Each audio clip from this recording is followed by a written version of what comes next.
Let's get back to highlight the tactic that the left uses of accusing you of being terrible in the hope that you'll accept their premise and get all defensive.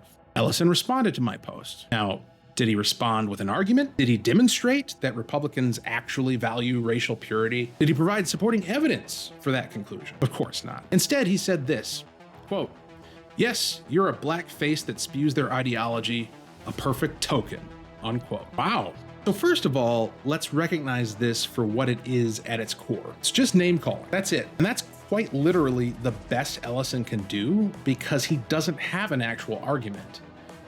And he knows it. Now, it's worth pausing here to really appreciate the fact that a former Minneapolis City Council member, supported politically by the sitting Attorney General of the state of Minnesota, a respected figure in the Democrat Party within this state, is using the same lame, limp-wristed tactic as a 5-year-old would on a playground. That's all he's got. And we should really bask in how pathetic that is. But there's a larger and more important observation here. Consider the logical inconsistency between Ellison's original statement and this weak follow-up rebuttal. He started off saying that the right values racial purity, but then he turns around and says that they endorse and elect me, a biracial man who is as far from racial purity as a human being can get, because I'm black. I mean, he said, quote, "You're a black face that spews their ideology," unquote.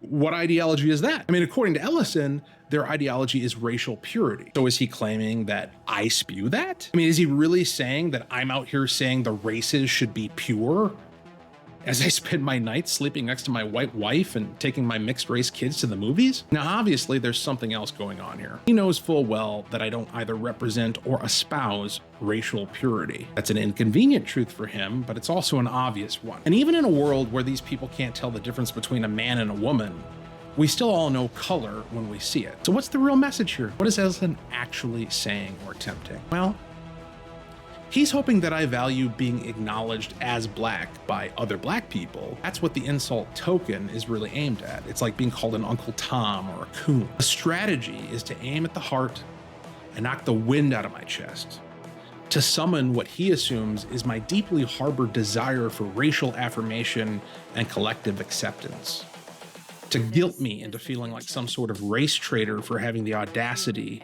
to tell the truth. But that strategy only works if I accept the premise. It only works if I base my sense of self-worth on the affirmation of others.